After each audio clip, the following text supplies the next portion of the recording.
جب مرزا خود کو حضرت آدم کی اولاد نہیں کہتا, انسان نہیں کہتا, نبی کے لیے پہلی شرط ہے وہ اعلیٰ درجے کا انسان ہو. یہ تو ادنا درجہ نہیں ہے, اعلیٰ کہاں گئے.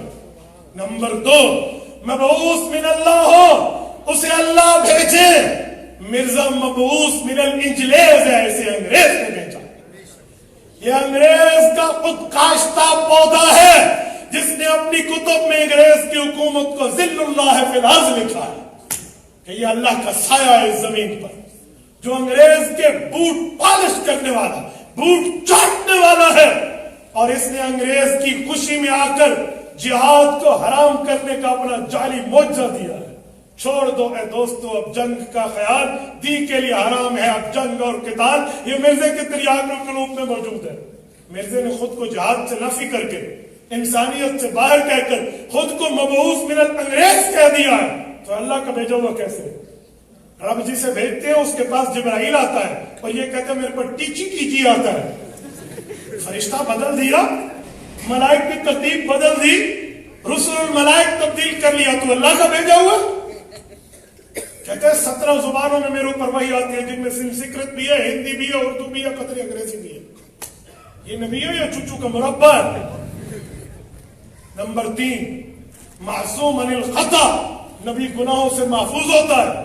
مرزے کو دیکھو, میں بات ختم کرنے لگا ہوں, مجھے ذہن حاضر چاہیے. مرزا تو گناہوں کا ملغوبہ. مرزے کی زندگی دیکھیں آپ حیران ہو جاؤ. میں سردست ایک حوالے پر اکتفا کروں گا.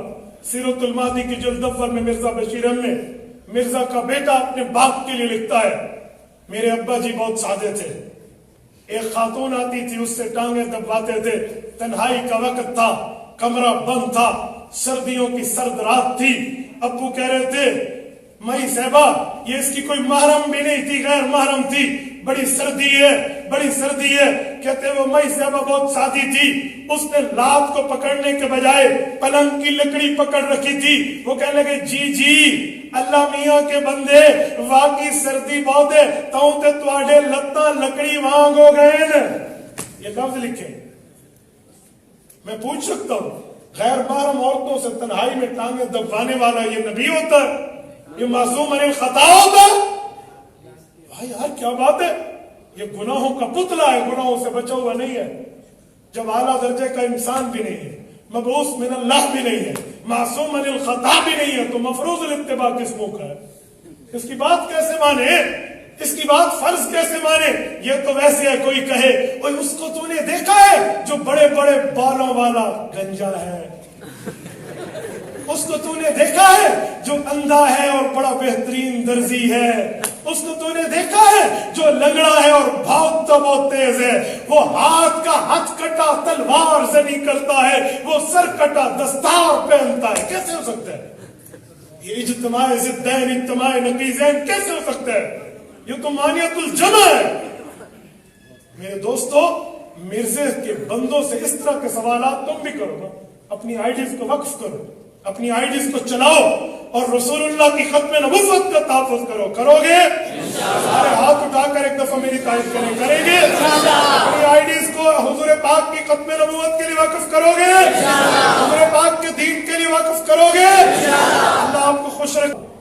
امام ابن تیمیہ الحرانی رحمہ اللہ کا قول ہے, اذا لم تکن اسدا للأہل حق فلا تکن کلبا لأہل الباطل. میں علماء سے معذرت سے اس کے ترجمے کی اجازت چاہوں گا. وہ کہتے ہیں میری امت کا نوجوان, اگر تجھ میں اتنی غیرت, ہمت, طاقت, سکت, قوت نہیں ہے کہ تو اہل حق کا شیر نہیں بن سکتا, تو اہل باطل کا کتا بن کے ان کے سامنے دم نہ ہلا. بند کر دے اپنی آئی ڈی کو اگر رسول اللہ کے لیے وقف نہیں کر سکتا. نہیں چاہیے وہ آئی ڈی, نہیں چاہیے وہ پیکج, نہیں چاہیے وہ سیل فون جس میں حضور کا تحفظ نہ ہو. وہ اپنی آئیڈیز کو وقف کر کے بیٹھے, اور ہم سے ہم صرف سردار اور پٹھان کے لطیفے شیئر کریں گے, ہم اوریانی اور فہمی اور فلم اور ڈرامے شیئر کریں گے.